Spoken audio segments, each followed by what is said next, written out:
The courthouse woke up long before justice did. Every morning, before the sun touched the stone steps, before the lawyers adjusted their ties, and before the judges rehearsed their authority in the mirror, a black janitor pushed a worn, cleaning cart through the silent halls. His name was Elias Monroe, though almost no one ever used it. To most people, he was just a cleaner. Invisible, replaceable, easy to ignore. Elias had learned long ago how to move without being noticed. His shoes made no sound against the marble floors. His eyes stayed lowered. His mouth stayed shut. In a place where words carried power, silence was the only thing that kept him safe. The courthouse smelled of old paper, polished wood, and quiet arrogance.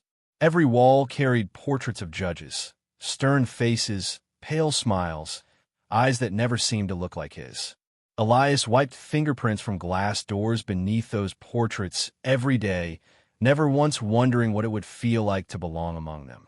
He had started this job 12 years ago, after the factory shut down without warning. No severance, no apology, just a locked gate and a sign taped crookedly to cold metal. The courthouse job paid less, demanded more, and came with a special kind of humiliation that couldn't be measured in hours or wages. Some mornings, lawyers stepped over his mop like it wasn't there. Some afternoons, clerks talked about him as if he were furniture. Can someone tell maintenance to clean this properly? I swear, these people never do their jobs right. These people. Elias heard it all. He always did. What they didn't know, what they never imagined, was that Elias listened not out of curiosity, but out of habit. Years earlier, he had learned that listening could be the difference between surviving and breaking. When you're treated like you don't exist, your ears become your defense. He cleaned Courtroom B every day at exactly 6:10 p.m. That was when the most important case of the year was being argued, a case involving a powerful real estate developer accused of fraud, bribery, and the quiet destruction of an entire black neighborhood. Families displaced, homes bulldozed, promises erased. The courtroom buzzed with confidence. Expensive suits, sharp laughter, lawyers who spoke like the ending was already written. Elias stood against the wall with his mop, waiting for recess to end. No one noticed him. No one ever did. The prosecutor paced as he rehearsed his argument aloud. The witness claims the contracts were altered after signing, but there's no proof, no documentation, just emotional testimony. A defense attorney chuckled. Juries eat confidence, not facts. And we've got plenty of that. Elias's grip tightened around the mop handle. Contracts. Altered. Documentation. He had heard those words before, weeks ago, while emptying trash bins late at night. A junior clerk had been complaining on the phone, voice shaking. I don't care what they're paying you. Those timestamps don't match. Someone changed the files. At the time, Elias had said nothing. He never said anything. But his mind hadn't let it go. Elias wasn't uneducated, despite what his uniform suggested. Years ago, before life narrowed his options, he had studied legal administration at a community college. He never finished. Bills came first. Family came first. Survival always came first. But knowledge doesn't disappear just because the world decides you're done with it. As the trial continued, Elias noticed patterns others ignored. Words repeated too carefully. Dates mentioned too casually. Confidence that felt rehearsed, not earned. One afternoon, as he polished the judge's bench after hours, he found something strange. A printed exhibit had been left behind, folded and forgotten. Elias hesitated. Touching court documents wasn't his job, but neither was pretending he hadn't seen injustice before. He unfolded the paper. It was a contract, one he had heard referenced multiple times during the trial. His eyes scanned it slowly, methodically. Then he noticed it. A timestamp. Subtle, easy to miss, but wrong. Elias felt his chest tighten. The date formatting didn't match the court's filing standard. It was newer, altered after submission. Proof. His first instinct was fear, not excitement, not hope. Fear had trained him well. He imagined the laughter if he spoke up, the dismissal, the humiliation. Stay in your place, the world had always told him. The next day, Elias tried to ignore it. He cleaned the bathrooms. He emptied trash. He swallowed his thoughts like he always did. But then he saw her. A young black woman sat alone on the back bench of the courtroom, hands clasped tightly in her lap. She was one of the displaced residents. Elias recognized her from the news interviews. Her home demolished while she was at work, her mother's ashes still inside. Her eyes didn't look angry. They looked tired. That night, Elias didn't sleep. Memories rose uninvited. His father, bent over factory machines, always saying, "If you see something wrong and stay quiet, you help it grow." Elias had ignored those words for most of his life. Silence had kept food on the table. Silence had kept him employed. But silence had also stolen things from him. By morning, the decision weighed heavy on his chest. The trial reached its final day. The courtroom was packed. Reporters lined the walls. The judge, known for his impatience and sharp tongue, leaned forward, already bored. Elias stood near the door with his cleaning cart, heart pounding so loudly he was sure someone could hear it. The defense finished confidently. The prosecutor prepared to rest his case. "Does the prosecution have anything further?" the judge asked, irritation clear in his voice. Elias took one step forward. It was small, almost nothing. But in that courtroom, it felt like a crime. A bailiff turned sharply. "Hey, what do you think you're doing?" All eyes turned. Elias opened his mouth, then closed it again. His throat burned. The judge frowned. "Is this necessary?" The judge snapped. "Remove him if he's interrupting." The word "him" echoed like a sentence already decided. Elias swallowed hard. His voice came out rough, unfamiliar. "I believe there's an error in Exhibit 14. Laughter rippled softly through the courtroom. A lawyer smirked. The judge's face darkened. "You're a janitor," the judge said coldly. "This is not your place." The bailiff moved closer. But Elias didn't step back. He looked at the judge, really looked at him for the first time. "I may clean this courtroom," Elias said quietly, "but I know what an altered document looks like." Silence fell. Not complete, not yet, but something had shifted. The judge's mouth opened, ready to explode. And that was when everything began to change. The judge's gavel struck the bench like a warning shot. "Enough," he barked, eyes burning as they locked onto Elias. "This court will not be interrupted by maintenance staff who don't understand procedure." A few quiet laughs slipped out before they were swallowed by tension. The defense attorney leaned back in his chair, arms crossed, enjoying the moment. To them, this wasn't courage, it was entertainment.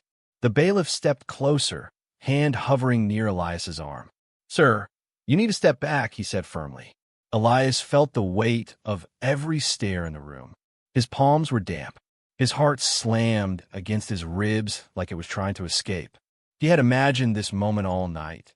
The ridicule, the anger, the way authority closes ranks when challenged by the wrong voice. But he hadn't imagined the judge leaning forward, finger pointed like a weapon. "You are out of line," the judge said sharply.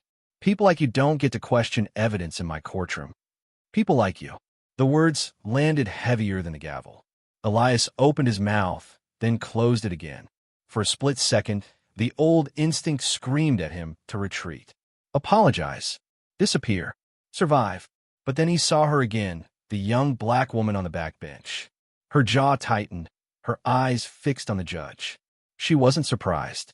She had heard those words her whole life. Elias straightened his back. "With respect, Your Honor," he said, forcing calm into his voice, "the timestamp on Exhibit 14 doesn't match the court's digital filing format. It was modified after submission." The courtroom erupted. "That's ridiculous," the defense attorney snapped, half rising from his seat. "Objection. This is absurd." The judge slammed the gavel again. Sustained. "Bailiff, remove him." The bailiff grabbed Elias's arm. The grip was firm, not cruel, but sent a clear message. This was over. Elias felt something break, not fear, but patience. "I'm not asking to testify," Elias said, voice steady now. "I'm asking the court to look." The judge laughed, short and sharp. "And why would we take legal advice from a man who cleans toilets?" A few people looked away. Others didn't. Elias's arm ached as the bailiff tightened his hold. His mind raced. If he walked out now, that document would be buried. The case would be sealed. Families would lose everything. He reached into his pocket. The bailiff froze. Hey. Elias slowly pulled out a folded piece of paper. The same exhibit he had found after hours, annotated in pencil. Dates circled, file codes underlined. A comparison he had painstakingly written beside it. I didn't change anything, Elias said. I compared it. The prosecutor, who had been silent until now, leaned forward.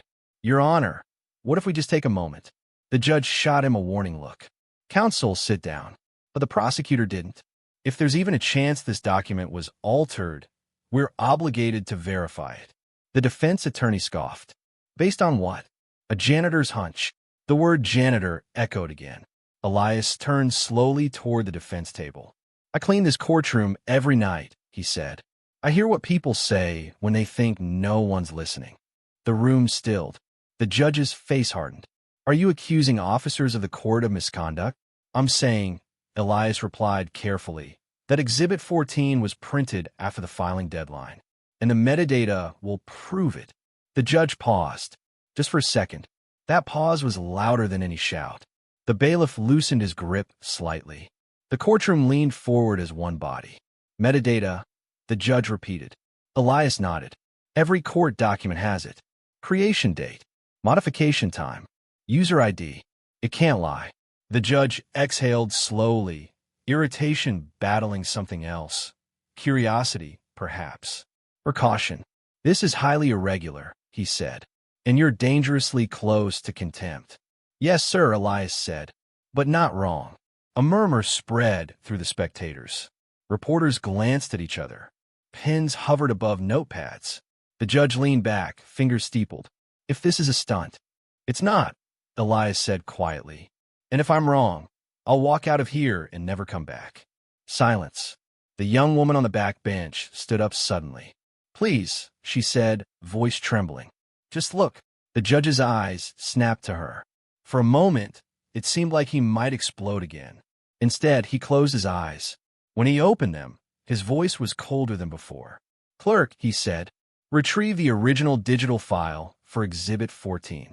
The defense attorney jumped to his feet. Your Honor, this is outrageous. Sit down, the judge snapped. Now. The clerk hurried to the computer. The courtroom held its breath.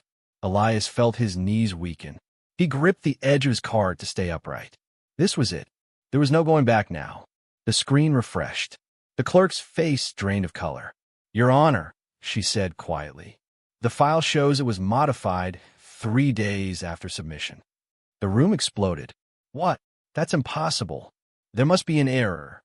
The judge slammed the gavel harder than before. Order. His eyes slowly returned to Elias. The laughter was gone. The smirks were gone. Only tension remained. The judge cleared his throat. Mister, what is your name? Elias Monroe, he said. The judge nodded once. Mr. Monroe, step forward. Elias obeyed, every step heavy. The judge's voice lowered. If this goes where I think it does, this court owes you an apology. Elias said nothing. He didn't need one, because the truth had finally been allowed to breathe. The courtroom no longer felt like a place of order. It felt like a battlefield. Whispers spread like wildfire as the judge studied the screen in front of him. The timestamp glowed cold and undeniable. 3 days after submission. No excuses. No room to twist the truth. The defense attorney stood frozen, confidence draining from his face. The smile he had worn all week vanished, replaced by something sharper, panic. This is being blown out of proportion, he said quickly, straightening his tie. Metadata can be corrupted. Files can be mislabeled. This proves nothing. Elias stayed where he was, hands at his sides, heart pounding. He knew this moment would come. The truth never arrived quietly. It always had to fight its way in. The judge turned to Elias. Mr. Monroe, you understand you're under scrutiny now. Yes, Your Honor. You will answer only what is asked, the judge said.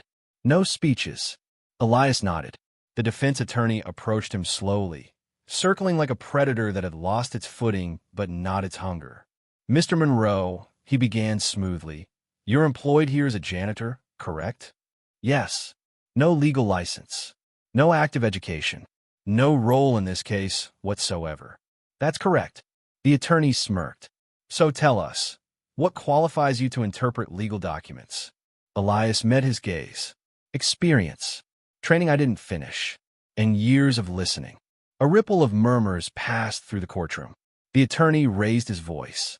Listening, he laughed. You expect this court to believe that mopping floors gives you insight into complex litigation?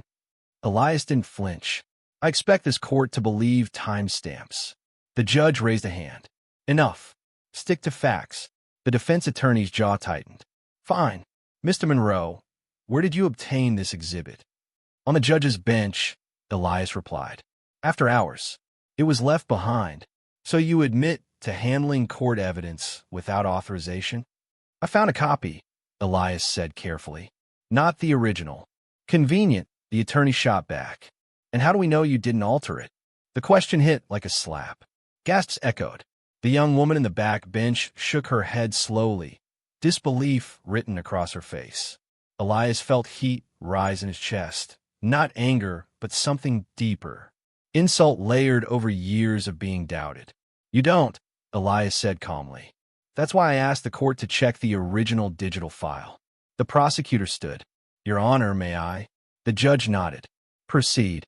The prosecutor faced Elias, tone measured. Mr. Monroe, did you have access to the court's digital filing system? No.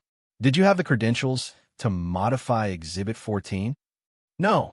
Then how could you have altered the metadata? I couldn't, Elias said simply. Silence followed. The defense attorney snapped. Objection, speculation. Overruled, the judge said sharply. The attorney's composure cracked. He leaned in close to Elias, lowering his voice just enough to feel threatening. Isn't it true, he said, that you've been angry about this development project? That your own neighborhood was affected? Elias inhaled slowly. He had known they would go there. Yes, he said. My cousin lost his home. So you're biased, the attorney pounced. Emotionally invested. Looking for revenge. Elias looked around the courtroom. At the polished shoes. The expensive watches. The people who had never feared eviction. I'm invested in the truth, he said. The same truth this court is supposed to protect. The judge leaned forward. Mr. Monroe, answer directly.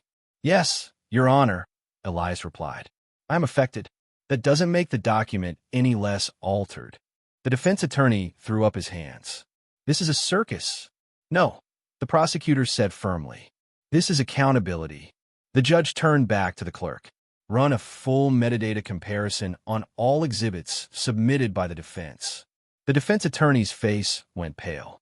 Minutes passed like hours. Every click of the keyboard felt like a drumbeat. Finally, the clerk spoke. Your Honor, there are discrepancies in 3 additional exhibits. The courtroom erupted again. This is outrageous. We demand a recess. You can't. The judge slammed the gavel. Enough. He stared directly at the defense table. Counsel, you will explain these alterations. The attorney stammered. I need to consult my client. The judge's voice dropped dangerously low. You will sit down. Elias felt his legs tremble. He hadn't expected this. One crack had become a fracture. The case was unraveling faster than anyone imagined. The judge turned to Elias again. His tone had changed, less dismissive, more careful. Mr. Monroe, he said, how long have you worked here? 12 years. 12 years, the judge repeated. And no one noticed this before? Elias shook his head. They didn't look. The judge exhaled slowly. Outside, cameras were already flashing through the courtroom windows. Reporters whispered into phones. A story was forming, and it wasn't the one anyone planned. The judge rose from his seat. This court is adjourned until tomorrow morning, he announced. All parties are ordered to remain available. The gavel fell. As people stood, Elias remained where he was, unsure what to do next. The young black woman approached him, tears in her eyes. Thank you, she whispered. Elias nodded, unable to speak. But across the room, the defense attorney watched him with cold fury. This wasn't over. Not even close. By morning, the courthouse no longer belonged to the law. It belonged to the cameras. News vans lined the steps like armored vehicles. Reporters shouted questions into the cold air. Headlines scrolled across phones before the doors even opened. Janitor exposes courtroom fraud. Evidence tampered in major case. Elias stood across the street, watching it all from a distance. He hadn't slept. Every sound from the night before replayed in his head. The judge's voice, the gasps, the defense attorney's stare.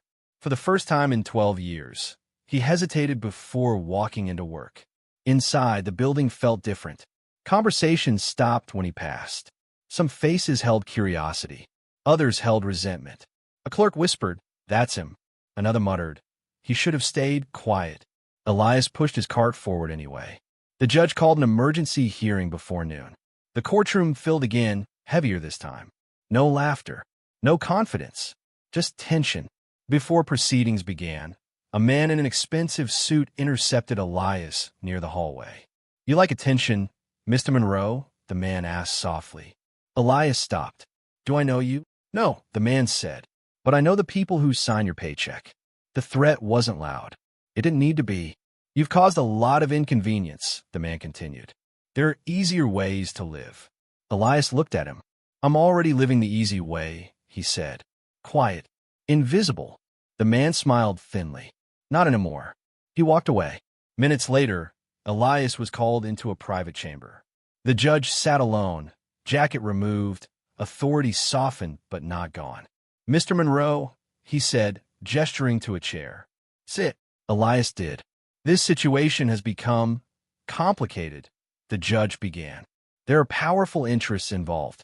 "Understand," Elias replied. The judge studied him carefully. "You could walk away. Say you were mistaken. Say the pressure confused you." Elias felt the weight of the offer. No headlines. No danger. No consequences. "And the documents?" Elias asked. "They would be handled internally," the judge said. Elias shook his head slowly. "Handle how they always are?" Silence. The judge leaned back. "You're risking your job. Your safety." "Yes, sir." "Why?" the judge asked. "Why now?" Elias thought of the factory gate, the folded contract, the woman in the back bench. "Because silence already took everything else from me," he said. The judge closed his eyes briefly. "Very well," he said. "You will testify, officially." The defense reacted immediately. They filed motions, emergency appeals, claims of witness misconduct. By afternoon, Elias's name was everywhere. Someone slipped a note into his locker. "Stay in your place." Another read. "Accidents happen." His phone rang constantly, unknown numbers breathing on the other end, then silence. That night, Elias sat alone in his small apartment, lights off. Every creak made his muscles tense. He realized something frightening. Truth didn't just demand courage. It demanded endurance. The next day, the courtroom was packed beyond capacity. Federal observers sat in the front row. The defense attorney looked exhausted, eyes red, confidence cracked, but not gone. Elias took the witness stand. The judge swore him in. The defense began immediately. "You're enjoying this, aren't you?" the attorney sneered. "Your 15 minutes of fame." "No," Elias said. "I'm enduring it." The attorney slammed a document onto the podium. "You expect us to believe you discovered widespread fraud by coincidence?" "Yes," Elias said. "That's how truth usually shows up, uninvited." The prosecutor presented expert testimony. A digital forensic analyst confirmed everything Elias had said. Altered timestamps. User IDs traced. Intent clear. The defense objected until their voices cracked. Then the moment came. The judge turned to the courtroom. "Based on the evidence, this court finds reasonable grounds to open a criminal investigation into document tampering and obstruction of justice." Gasps. Cameras clicked furiously. The defense attorney sank into his chair. Elias exhaled for the first time in days. But as he stepped down, a marshal approached him quietly. "Sir," he said, "you'll need protective custody for now." Elias looked back at the courtroom, at the benches, the walls, the portraits. He had cleaned this place for 12 years. Now it might destroy him, or finally see him. The courthouse was silent in a way Elias had never heard before. No whispers, no laughter, no arrogance, only waiting. Elias sat in a small room under protective watch, hands folded, staring at the same pale wall he had wiped clean 1,000 times in his mind. For days, the world outside moved fast, arrests, resignations, emergency press conferences, but time around him felt frozen. When it finally called his name, his legs felt heavier than ever. The courtroom doors opened. This time, people stood when he entered. Not because a rule demanded it, because respect finally did. The judge took his seat slowly, face carved with seriousness that no robe could hide. The portraits on the walls seemed different now, less untouchable, more human. "Court is in session," the clerk announced. The prosecution spoke first. Evidence stacked high. Expert reports, server logs, signed statements. The altered documents had led to a chain reaction. Emails uncovered. Payments traced. A truth far bigger than one case had emerged. The real estate developer had approved the changes. The defense team had known. The system had protected them until it couldn't. The defense rose for the last time. No confidence. No fire. Just defeat. "We asked the court for leniency," the attorney said quietly, eyes down. "Mistakes were made." The judge's response came like thunder. "These were not mistakes," he said. "They were choices." He paused, then turned his gaze to Elias. "Mr. Monroe," the judge said, voice steady, "you stood where you were never meant to stand. You spoke when the system expected silence." The courtroom held its breath.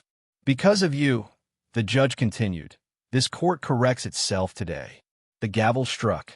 All altered evidence was dismissed. A criminal investigation was ordered. The displaced family's case was reopened. The young black woman from the back bench covered her mouth as tears streamed down her face. Elias felt something loosen in his chest. Not victory, release.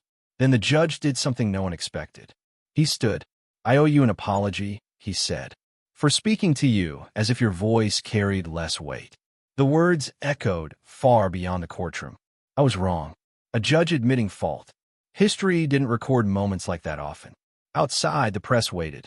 Microphones stretched toward Elias as he stepped into daylight. "What does this moment mean to you?" someone shouted. Elias paused. He thought of the factory gate, the cleaning cart, the nights of silence. "It means," he said slowly, "that justice doesn't belong to titles. It belongs to those willing to protect it." The courthouse offered him a new position weeks later. Elias declined. Instead, he returned to school, finished what life had interrupted. He began working with legal aid organizations, helping people who didn't know how to be heard. Sometimes he still walked past the courthouse. The floors were cleaner now. So was the system, at least a little. And every now and then, a janitor would nod at him in recognition. Elias always nodded back, because the truth was simple. The man no one saw had made justice look at itself.